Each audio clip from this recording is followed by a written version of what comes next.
ओम नमो भगवती वासुदेवाय नमो। नमस्कार बंधुगण आपण मानकु आम यूट्यूब चैनल को स्वागत।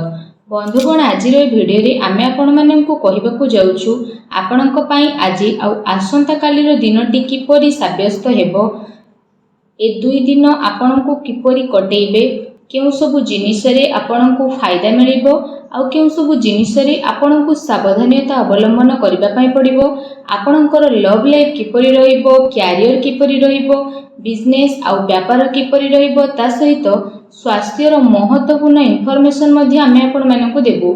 आउ ए वीडियो शेष रे आमे आपण मानकु किछि उपाय विषय कहबु जहा द्वारा आपण ए दुई दिन को आहुरी अधिक शुभ और मंगलदायक बनै परिबे। फ्रेंड्स, आगो को वीडियो आरंभ करिया पूर्व आपनको हमर रिक्वेस्ट कि जदि आपण हमर ए चैनल ले नुआ आछथि तो चैनल को सब्सक्राइब करंतु, सांगरे नोटिफिकेशन बेल को मध्ये ऑन करंतु, जहा द्वारा समय समय सह हमर नुआ नुआ वीडियो रो नोटिफिकेशन आपणक पाखरे पहुंचिबो। आसंतु जानिबा किपरि रहिबो आपणक पई आजि आउ आसंता कालीर दिन। सबुठारु प्रथमे आमे आपण मानकु कहिबु कि कोन आपणक पई ए दुई दिन रे सतरे पॉजिटिव रहिबाकु जाउछि। जदि कहिबु फ्रेंड्स, आज आउ आसंता काली आपणक वित्तीय स्थिति रे काफी सुधार आसीबो। किछि नुआ आरंभ करिबा पई ए दुई दिन आपणक पई बहुत ही अनुकूल भरे रहिबो। आपणकर परिश्रम प्रयासर सार्थक परिणाम आपणक सामना को आसीबो। जो माने विवाह योग्य सेमानक पई कोनोसी भल प्रस्ताव मध्य आज घर को आसी पारे।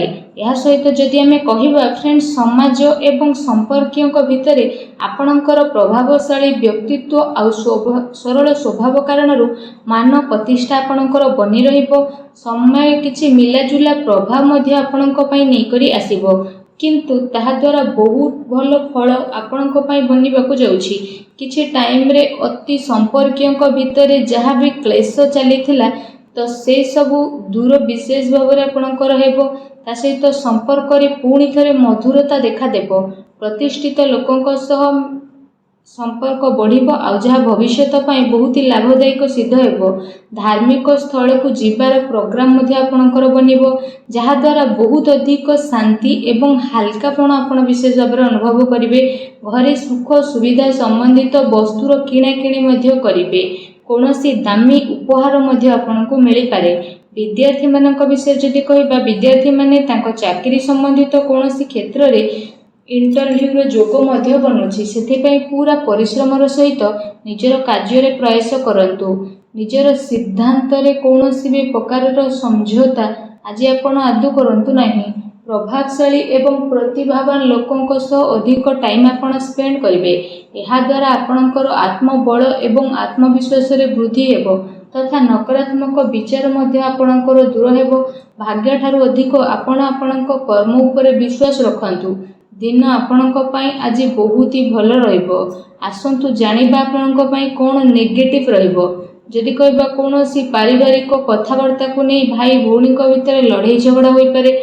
घरर वृद्ध लोकों द्वारा सम्मान को खराब हेबाटू आपण बंचई रखंतु। ता सहित धर्म ना रे केही आपणकर नुकसान मध्ये करि पारे, सेथि पई आपण सावधान रहंतु। घरर कोनोसी वृद्ध लोकों स्वास्थ्य को लेके आपणकर चिंता रहिबो। डॉक्टर को पाखक मध्ये आपण जाई पारती। एहा सहित जदि कहिबा आपणको आपणकर स्वभाव रे ईगो को खत्म करबा पई पड़िबो, जहा द्वारा जहा भी सब प्रॉब्लम थिला सब प्रॉब्लम रे सॉल्व हेबो। कोनोसी भी योजना उपरे काम करिबा पूर्वरु आपण विचार थरे करि नियंतु। कोनोसी दुखद समाचार मिलिबा कारणरू किछि टाइम रे आपणको मन रे उदासी आ नकारात्मक विचार मध्ये आसी पारे, किंतु आपण शीघ्र ही से सबरु बाहर को बाहरिबे। विद्यार्थी वर्ग पाठ पढ़ा अपेक्षा फालतू कथाबार्ता रे ध्यान केंद्रित करिवे।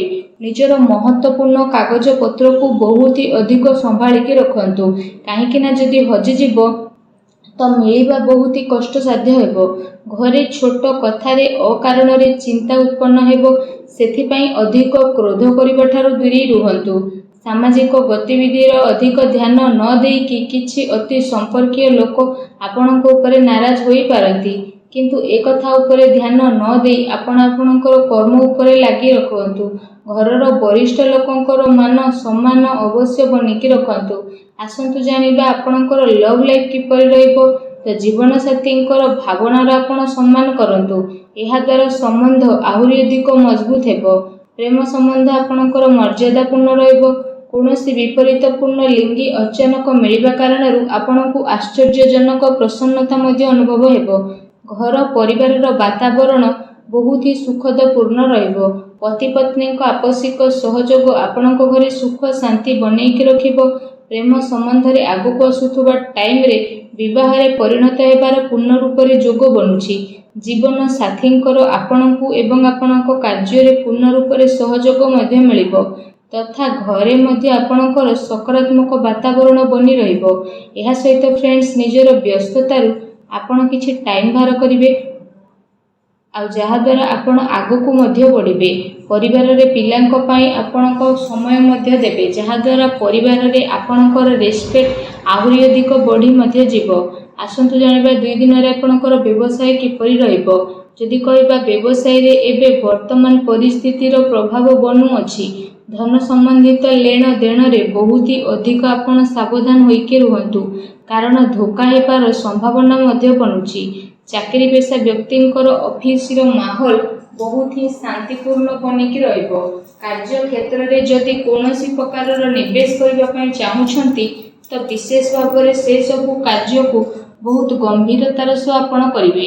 ଏହାଦ୍ୱାରା ଆପଣଙ୍କୁ ବହୁତ ହି ଭଲ ରେଜଲ୍ଟ ପ୍ରାପ୍ତ ହେବ। ଦିନ ଆପଣଙ୍କ ପାଇଁ ବହୁତ ହି ଭଲ ରହିବ। ଚାକିରିରେ ନୂଆ ସମ୍ଭାବନା ମିଳିବାର ଆଶା ରହିଛି। ଏହା ସହିତ କାର୍ଯ୍ୟକ୍ଷେତ୍ରରେ ଅନ୍ୟର ହସ୍ତକ୍ଷେପ ଦ୍ୱାରା କର୍ମଚାରୀଙ୍କ ଭିତରେ ମତାନ୍ତର ହୋଇପାରେ, ସେଥିପାଇଁ ନିଜର ନିର୍ଣ୍ଣୟକୁ ପ୍ରାଥମିକତା ଦିଅନ୍ତୁ ତଥା ବ୍ୟବସାୟିକ ଗତିବିଧିରେ ନିଜର କଡ଼ା ନଜର ରଖନ୍ତୁ। ଏହା ସହିତ ଚାକିରି ପେଶା ବ୍ୟକ୍ତିମାନେ ଅଫିସରେ ପଲିଟିକ୍ସର ଶିକାର ହୋଇପାରନ୍ତି, ତେଣୁ ଟିକେ ସାବଧାନ ରୁହନ୍ତୁ। ଏହା ସହିତ ଏ ଦିନରେ ଆପଣ କୌଣସି କାରଣରେ କାର୍ଯ୍ୟକ୍ଷେତ୍ରରେ ଅଧିକ ଟାଇମ ଦେଇପାରିବେ ନାହିଁ, କିନ୍ତୁ ସହଯୋଗୀ ଆଉ କର୍ମଚାରୀଙ୍କର ଉଚିତ ସପୋର୍ଟ ଆପଣଙ୍କୁ ମିଳିବ। ଚାକିରି ପେଶା ବ୍ୟକ୍ତିବିଶେଷଙ୍କୁ ନିଜର ଉଚ୍ଚ ଅଧିକାରୀଙ୍କର ପୂର୍ଣ୍ଣ ରୂପରେ ସହଯୋଗ ପ୍ରାପ୍ତ ହେବ ଏବଂ ବ୍ୟବସାୟିକ କ୍ଷେତ୍ରରେ ଆପଣଙ୍କର କାର୍ଯ୍ୟକ୍ଷମତାରେ ବହୁତ ଅଧିକ ସଫଳତା ମିଳି ମଧ୍ୟ ଯିବ। ସେଥିପାଇଁ ପ୍ରତ୍ୟେକ କାର୍ଯ୍ୟକୁ ଆପଣ ବିଶେଷ ଭାବରେ ବହୁତ ଗମ୍ଭୀରତାର ସହ କରନ୍ତୁ। ଚାକିରି ପେଶା ବ୍ୟକ୍ତିଙ୍କୁ ତାଙ୍କର କାର୍ଯ୍ୟକ୍ଷମତା ପାଇଁ ପ୍ରୋତ୍ସାହନ ପ୍ରାପ୍ତ ହେବ, ଯାହାଦ୍ୱାରା ସେମାନଙ୍କ ମନ ବହୁତ ହି ପ୍ରସନ୍ନ ମଧ୍ୟ ରହିବ। ଆସନ୍ତୁ ଜାଣିବା ଆପଣଙ୍କର ସ୍ୱାସ୍ଥ୍ୟ କିପରି ରହିବ। ଯଦି କହିବେ 2 ଦିନରେ ଆପଣଙ୍କ ସ୍ୱାସ୍ଥ୍ୟ ବହୁତ ହି ଉତ୍ତମ ରହିବ ତଥା ଆପଣ ଊର୍ଜାରେ ଭରପୁର ରହିବେ। ଆପଣ ନିଜେ ନିଜକୁ କାଫି ସୁଖୀ ଆଉ ଚିନ୍ତାମୁକ୍ତ ମଧ୍ୟ ଅନୁଭବ କରିବେ। ତା ସହିତ ଏ ଦିନର ସମୟ ସ୍ୱାସ୍ଥ୍ୟ ଦୃଷ୍ଟିରୁ ବହୁତ ହି ଭଲ ସମୟ ରହିବାକୁ ଯାଉଛି। ଏହା ସହିତ ଯଦି କହିବା ନିଜର ସ୍ୱାସ୍ଥ୍ୟକୁ ଆହୁରି ଅଧିକ ଭଲ ରଖିବା ପାଇଁ ଆପଣ ପ୍ରତ୍ୟେକ ଦିନ ଯୋଗ କରନ୍ତୁ, ବ୍ୟାୟାମ କରନ୍ତୁ ଏବଂ ସୁସ୍ଥ ରୁହନ୍ତୁ। ଆସନ୍ତୁ ଜାଣିବା ଏ 2 ଦିନରେ ଆପଣଙ୍କ ପାଇଁ କ'ଣ ବିଶେଷ ଉପାୟ ରହିଛି। ଆମେ ଆପଣମାନଙ୍କୁ ଯେଉଁ ଉପାୟ ବିଷୟରେ କହିବାକୁ ଯାଉଛୁ, ଏ ଉପାୟ ଆପଣ ସନ୍ଧ୍ୟା ସମୟରେ କରିପାରିବେ। ବିଶେଷ ଭାବରେ ଯଦି ଆମେ ଆପଣମାନଙ୍କୁ କହିବୁ କି ଆପଣମାନେ ବିଶେଷ ଭାବରେ ସନ୍ଧ୍ୟା ସମୟରେ ଘରର ଈଶାନ କୋଣ ଅର୍ଥାତ୍ ଘରର ଉତ୍ତର ପୂର୍ବ କୋଣରେ ଏବଂ ଘରର ପୂଜା ସ୍ଥଳରେ ଆପଣମାନେ ଗୋଟେ ଘିଅର ଦୀପଟିଏ ପ୍ରଜ୍ୱଳନ କରନ୍ତୁ। ଏହାଦ୍ୱାରା ମାନସିକ ଭାବରେ ଆପଣଙ୍କୁ ଶାନ୍ତି ମିଳିବ ଆଉ ନକାରାତ୍ମକ ଶକ୍ତିର ମଧ୍ୟ ବିନାଶ ହେବ।